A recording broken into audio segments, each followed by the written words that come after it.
भगवान बुद्ध के जीवन की ये सबसे प्रसिद्ध और हृदयस्पर्शी कहानी है। इसे किसा गौतमी और सरसों के दाने की कहानी के रूप में जाना जाता है। किसा गौतमी की कहानी।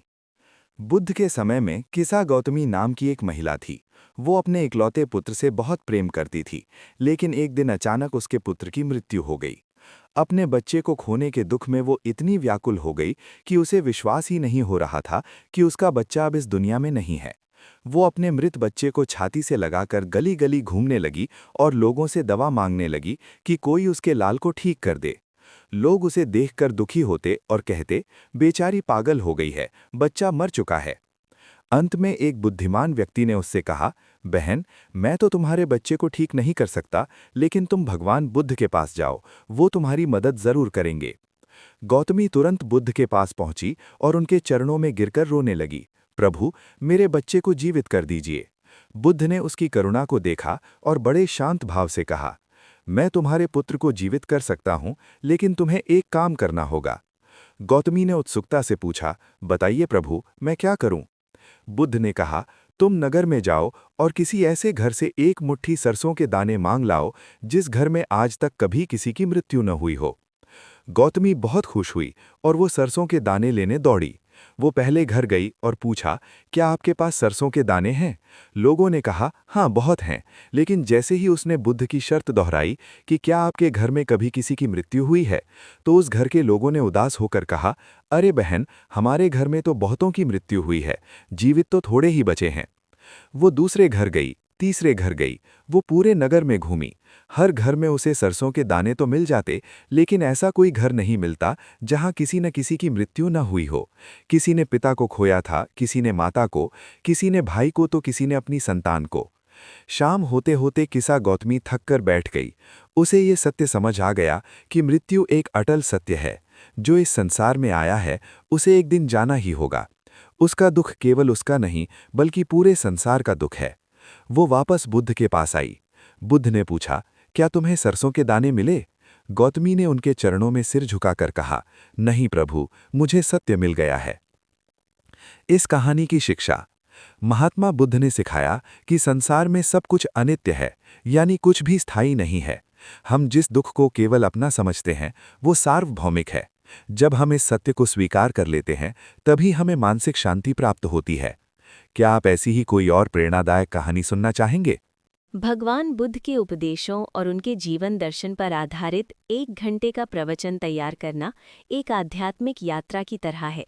यदि आप इसे स्वयं पढ़ना चाहते हैं या किसी सभा के लिए तैयार कर रहे हैं, तो इसे निम्नलिखित मुख्य बिंदुओं और चरणों में विभाजित किया जा सकता है। मंगलाचरण और परिचय 0 से 10 मिनट। शुरुआत नमो तस्स भगवतो अरहतो सम्मा संबुद्धस्स के उच्चारण से करें। बुद्ध का परिचय केवल एक व्यक्ति के रूप में नहीं, बल्कि एक अवस्था के रूप में दें। सिद्धार्थ से बुद्ध तक की कहानी, विलासिता से वैराग्य की ओर जाने की कहानी। मुख्य संदेश, बुद्ध ने कभी ये नहीं कहा कि मैं भगवान हूँ, उन्होंने कहा कि मैं जागा हुआ हूँ। 4 आर्य सत्य, द 4 नोबल ट्रूथ्स, 10 से 25 मिनट। ये बुद्ध की शिक्षाओं का आधार है, इसे विस्तार से समझाएं। दुख, संसार में दुख है, बीमारी, बुढ़ापा, मृत्यु, प्रिय का बिछड़ना। दुख समुदाय, दुख का कारण तृष्णा यानी डिजायर है। दुख निरोध, दुख को खत्म किया जा सकता है। दुख निरोध गामिनी प्रतिपदा, दुख से मुक्ति का मार्ग, अष्टांगिक मार्ग। अष्टांगिक मार्ग जीवन जीने की कला, 25 से 40 मिनट। 1 घंटे के प्रवचन में इन 8 बिंदुओं पर गहराई से बात करना सबसे प्रभावशाली होता है। प्रज्ञा, विजडम, सम्यक दृष्टि और सम्यक संकल्प। शील, एथिकल कॉन्डक्ट, सम्यक वाक यानी मीठी वाणी, सम्यक कर्म और सम्यक आजीविका यानी ईमानदारी की कमाई। समाधि, कॉन्सेंट्रेशन, सम्यक व्यायाम यानी प्रयत्न, सम्यक स्मृति और सम्यक समाधि।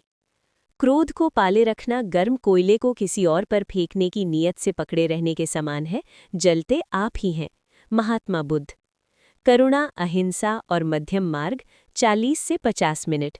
बुद्ध के मध्यम मार्ग की महत्ता समझाएं। न तो शरीर को बहुत ज्यादा कष्ट देना और न ही बहुत ज्यादा भोग विलास में डूबना। करुणा केवल मनुष्यों के प्रति नहीं बल्कि पशु पक्षियों और प्रकृति के प्रति भी प्रेम। किसा गौतमी की कहानी के जरिए जीवन की अनित्यता यानी इम्पर्मनेंस को समझाएं। समापन अप्प दीपो भव 50 से 60 मिनट। अपने प्रवचन को बुद्ध के अंतिम शब्दों के साथ समाप्त करें। अप्प दीपो भव, अपना दीपक स्वयं बने, किसी बाहरी सहारे के बजाय अपने विवेक और प्रज्ञा पर भरोसा करें। शांति पाठ भवतु सब्ब मंगलम के साथ समापन करें। प्रवचन को प्रभावशाली बनाने के लिए कुछ सुझाव। सरल भाषा, उपदेशों को बोझिल बनाने के बजाय रोजमर्रा के उदाहरणों का उपयोग करें। शांति, प्रवचन के दौरान अपनी आवाज़ को सौम्य और शांत रखें। ध्यान, बीच में 2 से 5 मिनट के लिए आनापान यानी सांसों पर ध्यान करवाएं। क्या आप चाहेंगे कि मैं इनमें से किसी एक विषय पर विस्तार से व्याख्या लिख